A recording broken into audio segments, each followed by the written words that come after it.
চায়ের সাথে খাওয়ার জন্য মাত্র 10 মিনিটে একেবারে বেকারির মতো সুপার খাস্তা টেস্টি এই বিস্কুটগুলো খুব সহজে এভাবে একবার বানিয়ে চায়ের সাথে রোজ খান। বিশ্বাস করুন, মুখে দিলেই একেবারে মিলিয়ে যাবে। আর সেজন্য প্রথমেই আমি এখানে একটা বোলের মধ্যে 1 কাপ পরিমাণ মতো ময়দা নিয়ে নিয়েছি। তবে সম্পূর্ণ ময়দাটা নেওয়ার আগে চালনির মধ্যে এইভাবে একবার চেলে নিতে হবে, তাহলে বিস্কুটগুলো কি হবে, ভিতর থেকে কিন্তু সুন্দর জালিদার আসবে। এবারে এর মধ্যে আমি স্বাদ মতো লবণ নিয়ে নিচ্ছি, আর দিয়ে দেবো ঠিক 1 চুটকি মতো বেকিং সোডা, একদম সামান্য একটুখানি বেকিং সোডা দেখুন। আর বেকিং পাউডার কিন্তু এক্ষেত্রে একদমই লাগবে না। এবার এর মধ্যে আমি দিয়ে দেবো 2 চামচ মতো সুজি দিলে পরে বিস্কুটের খাস্তা ভাবটা আরও ভালো আসে। তাই ময়দা কিংবা আটা নিলেও সামান্য সুজি কিন্তু এর মধ্যে দিয়ে দিতে হবে। এবারে এই শুকনো উপকরণগুলো খুব ভালো করে একসাথে এখানে মিশিয়ে নিচ্ছি।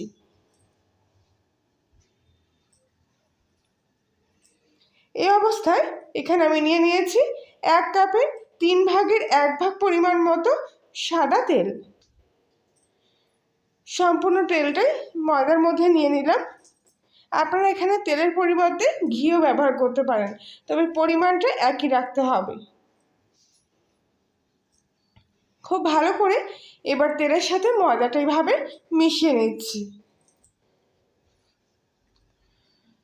হাতের মধ্যেখানে এইভাবে নিয়ে কিন্তু এরকম একটু চেপে চেপে খুব ভালো করে তেলের সাথে ময়দাটা মিশিয়ে নিতে হবে, যাতে প্রত্যেকটা ময়দার কোণায় কোণায় তেলটা কিন্তু ভালোভাবে লেগে যায়।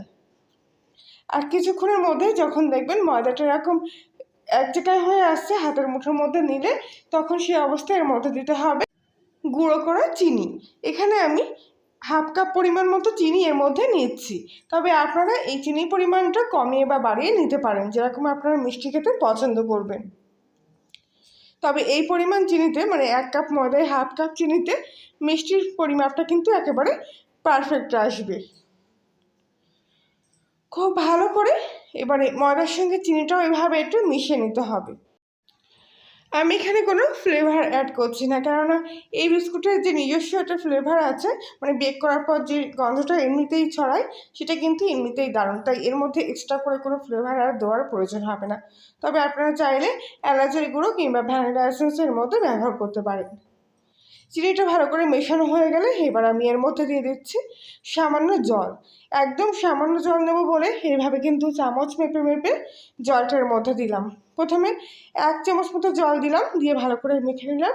তারপর ঠিক 1 চামচ মতো জল দিয়ে ঠিক এরকম চেপে চেপে মেখে নেব, মানে জাস্ট ময়দাটা একটু ভিজে ভিজে মতো হবে। আর এছাড়াও যেই দেখবেন একটু জল দিচ্ছেন, চিনিটা কিন্তু আস্তে আস্তে জল ছাড়তে শুরু করবে। তাই জলটা একদম বুঝে শুনে এরকম চামচ মেপে মেপে দিতে হবে। আর ময়দাটা এরকম একটু ভিজে ভিজে গেলে হাত দিয়ে এরকম ডোটাকে চেপে চেপে এরকম বোলের মধ্যে এক জায়গায় করে নিতে হবে।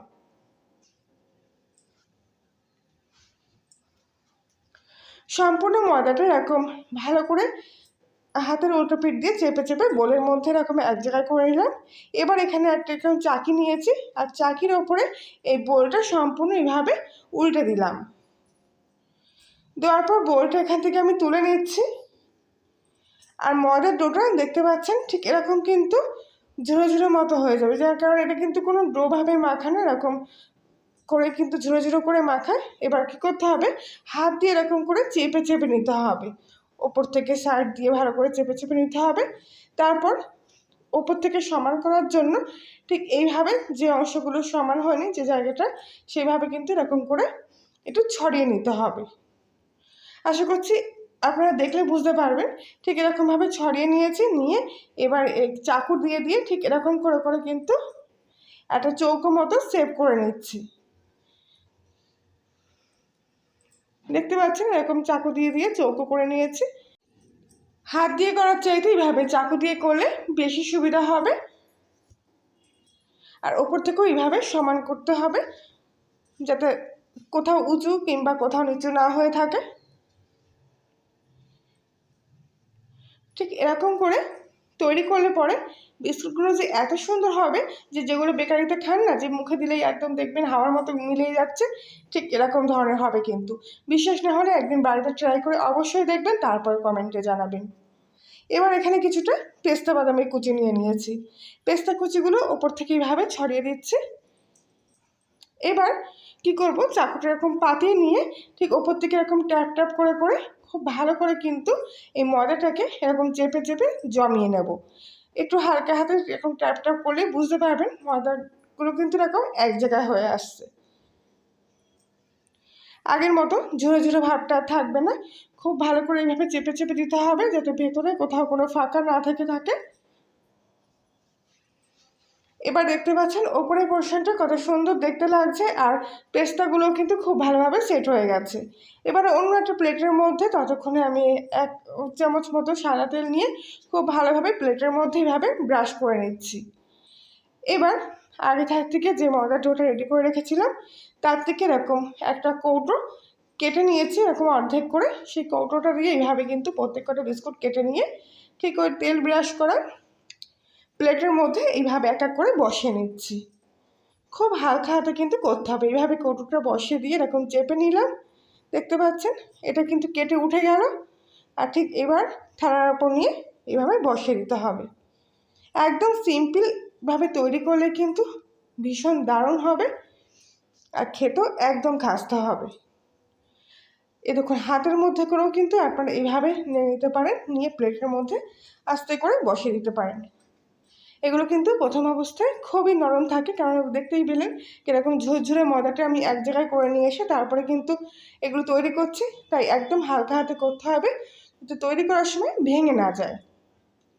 তবে এরকম ছোটো সাইজের একটা যে কোনো কৌটো কিংবা কাঁটার দিয়ে তৈরি করলে কিন্তু খুব ভালো হয়, আর শেপগুলো দারুণ আসে।